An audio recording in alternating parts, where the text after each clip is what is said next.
Du coup, s'il n'y a pas d'autres questions, je propose de transférer le bâton de parole à la rangée qui est juste après nous et effectivement demander à Zara et Margot de bien vouloir présenter l'étude qui a été menée l'année scolaire dernière déjà, ça passe vite.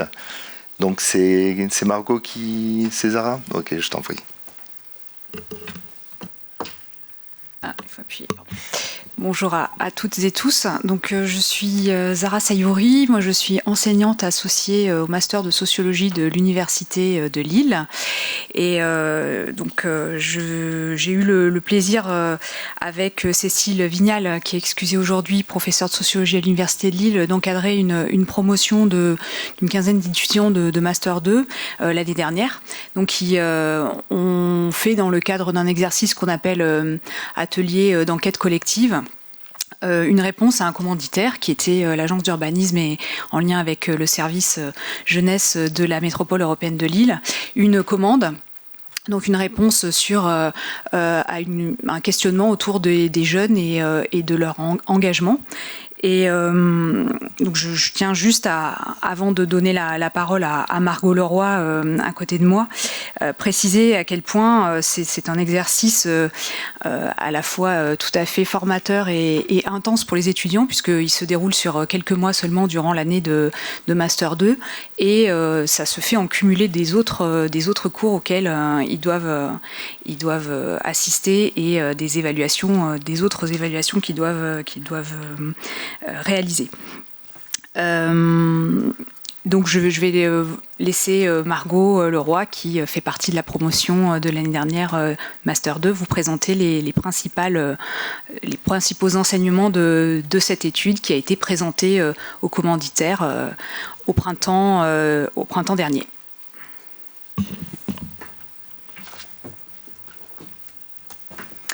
Bonjour à toutes et à tous. J'ai fait partie du groupe qui a mené cette enquête. Donc on était 18 étudiants séparés en 3 groupes. Donc les 3 groupes représentent les 3 communes d'enquête. Donc c'était les villes de Ronchin, Neuville-en-Ferrain et Armentières. Ça a été décidé dès le début, dès le dépôt de la mission qu'on a eue. Donc pourquoi ces 3 villes-là ? C'était pour avoir rencontré des jeunes qui sont pas dans des pôles universitaires comme du coup on vient de parler avec la DULM. Donc pour aller voir des jeunes qui sont pas forcément ciblés ou rencontrés moins facilement dans les enquêtes qui sont menées de manière générale. Et donc c'était sur les jeunes âgés de 16 à 25 ans. Donc on a mené cette enquête à partir du mois de septembre.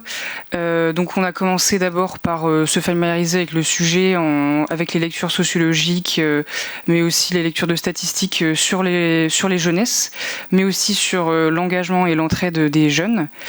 En parallèle, on a mené le début d'enquête sur le terrain, donc en allant faire des observations et ensuite au fur et à mesure rencontrer les acteurs du terrain, rencontrer les professionnels en faisant des entretiens avec eux pour comprendre ce que sont les enjeux de chaque territoire, parce que donc c'était des villes assez différentes, donc avec des problématiques ou des enjeux qui pouvaient un peu changer en fonction des villes.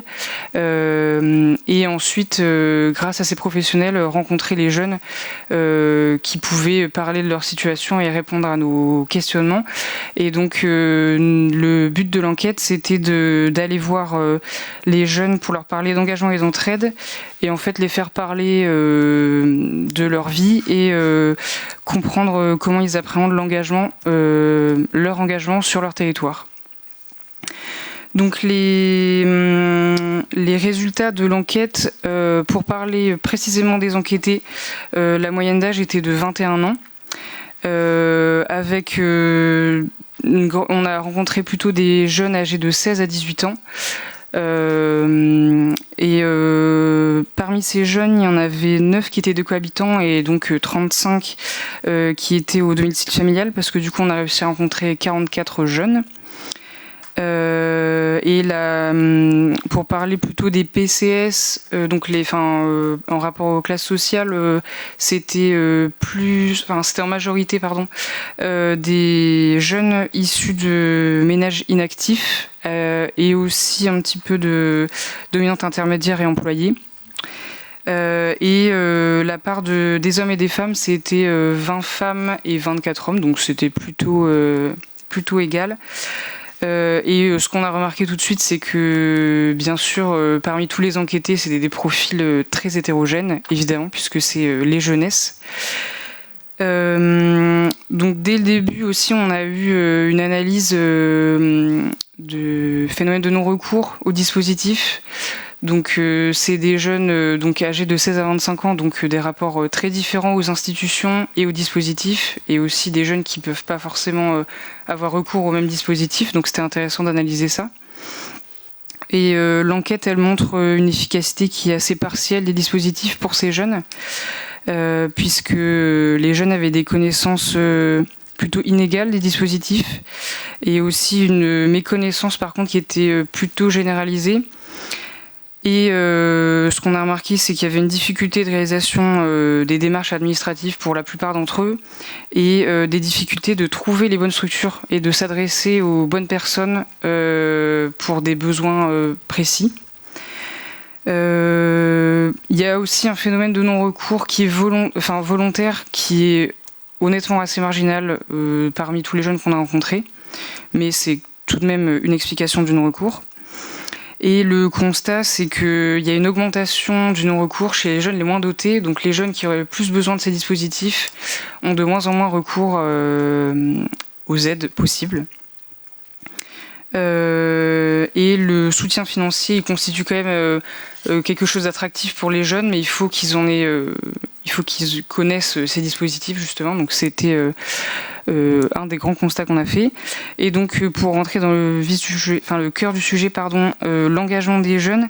Donc nous, pour aborder le sujet, on a préféré prendre un peu de recul sur l'engagement et le terme d'engagement, et on s'est interrogé sur ce sujet de manière assez globale et pas forcément sur l'engagement institutionnel. Donc on a bien sûr lu des ouvrages de sociologie pour avoir ça en tête, et donc on s'est interrogé, on a regardé ça pas forcément de manière traditionnelle avec l'adhésion aux associations ou aux dispositifs, mais on a regardé aussi le travail du CARE et donc l'entraide des jeunes. Et donc ce qui est arrivé assez rapidement quand on a commencé à analyser les entretiens, c'est qu'il y a donc un engagement qui est visible et un engagement qui est invisible aux yeux des institutions, aux yeux des collectivités.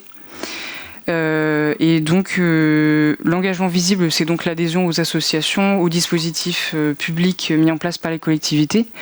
Et l'engagement invisible, c'est du coup le travail du CARE, donc prendre soin de ses proches, des personnes du quartier, de ses voisins, des autres jeunes qu'on peut connaître, de ses groupes de pairs. Et donc ce travail qui est invisible ou invisibilisé, il a plusieurs niveaux, il a plusieurs formes, ça peut être de l'aide monétaire, de l'aide matérielle, donner des coups de main occasionnels. Et donc il y avait une importance et une prégnance de cet engagement, surtout auprès des jeunes de milieux populaires, mais pas seulement. C'était aussi le cas pour les jeunes issus de ménages à dominante cadre. Et donc les pratiques quotidiennes du CARE par les jeunes, elles se font surtout sur l'entourage, et donc ça prend beaucoup de temps, et ça prend beaucoup de temps, et donc ça laisse moins de temps aux jeunes de s'investir dans des pratiques qui sont du coup visibles, et dans les engagements qui sont reconnus assez largement par les collectivités.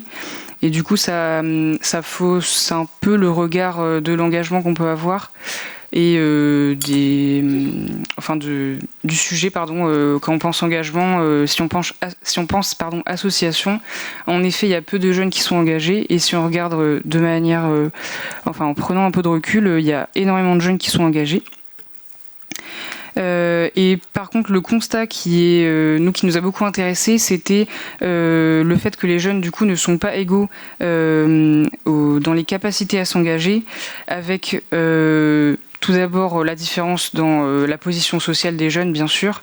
Si on est issu d'un milieu favorisé, on aura plus facilement accès aux personnes ou aux structures valorisées dans la société, et on peut aussi plus facilement en parler. Par exemple, dans les entretiens, les jeunes issus de classes aisées étaient plus aptes à parler de leur engagement. Et après, pour les jeunes de milieu populaire, c'est nous qui avons analysé leur entretien.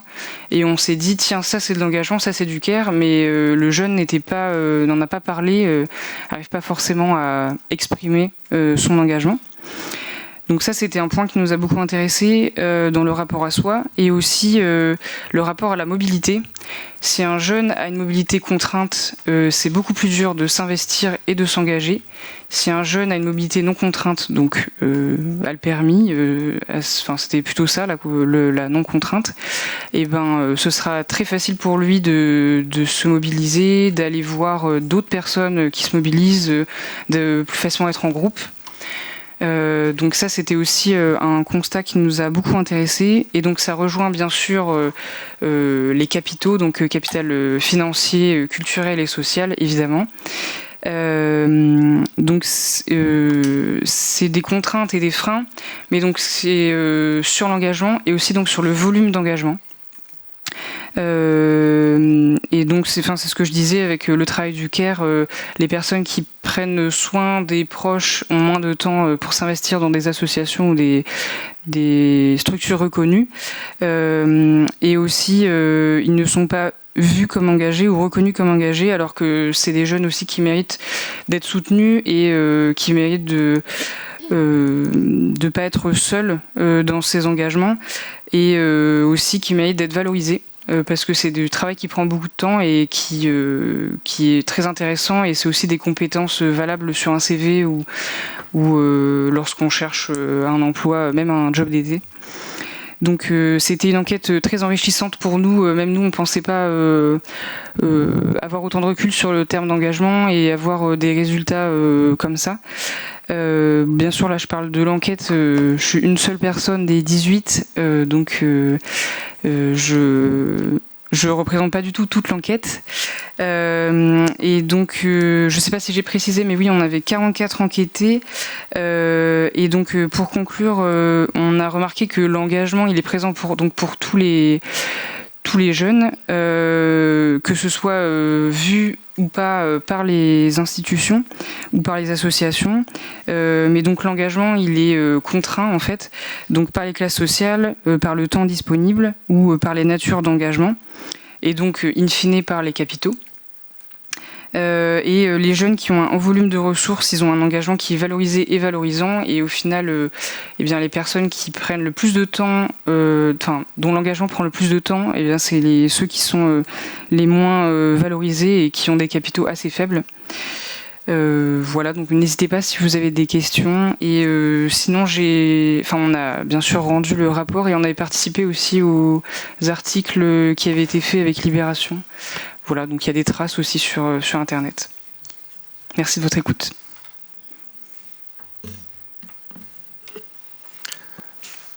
Merci Margot. Donc, je t'en prie, une question. D'ailleurs, présentez-vous effectivement quand je t'en prie. Bonjour, Julie Truchot, je suis responsable du service jeunesse sur la ville d'Halluin. Je voulais juste savoir comment vous aviez, alors peut-être j'ai raté l'info, je ne sais pas, comment vous aviez rencontré les jeunes. Oui, en effet, j'ai pas précisé. Du coup, c'est une des limites de l'enquête, c'est que c'était très dur de trouver les jeunes qu'on avait ciblés, donc des jeunes qui sont éloignés des pôles universitaires, et on voulait pas forcément des jeunes engagés dans des associations. On voulait pas passer d'abord par les associations pour trouver les jeunes. Donc c'est très, très différent selon les communes. À Neuville-en-Ferrain, c'était surtout, alors si je ne me trompe pas, par le quartier jeune, je crois que ça s'appelle, oui c'est ça. À Armentières, on est passé par l'école de la deuxième chance, et à Ronchin par le local Merci.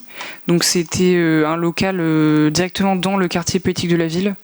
Donc il y a aussi le biais des entretiens. Du coup ils étaient, ils pouvaient être très ressemblants selon les communes, les entretiens, parce que du coup on les a trouvés à peu près à ces endroits-là. Parce que en fait il y a des structures par lesquelles on pensait passer et on avait des contacts grâce à la MEL et à la DULM et qu'en fait on n'a jamais eu de réponse ou de retour. Donc c'était une grosse limite de l'enquête et on a tenté de passer dans la rue, tout ça. Mais comme l'enquête était sur le terrain, c'était octobre-novembre, il faisait noir très vite et il n'y avait pas grand monde dans les rues, donc c'était une limite de l'enquête.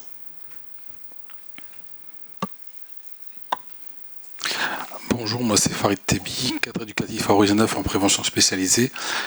S'il y a ce genre d'enquête, ça aurait été intéressant de faire ça avec des éducateurs de rue, en fin de compte, qui se baladent dans la rue. Et ces jeunes pas engagés, en fin de compte, c'est des jeunes qui traînent dans la rue, les éducateurs voient leur rencontre. Donc, s'il y a une étude qui doit se faire un jour comme ça, n'hésitez pas à faire appel à la prévention spécialisée. Voilà.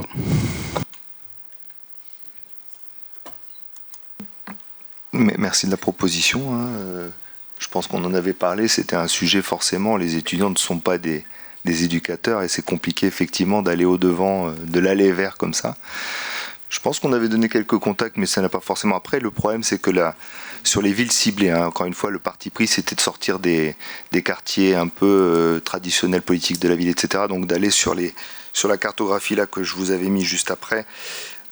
C'était effectivement d'aller un peu dans les endroits un peu septentrionaux de la métropole et effectivement pas couverts par la prévention spécialisée, mais en effet, si c'était à réitérer, j'imagine qu'il faudrait bien effectivement s'attacher le partenariat des éducs de Prèves qui sont eux-mêmes habilités et capables d'aller au-devant des jeunes dans les quartiers notamment.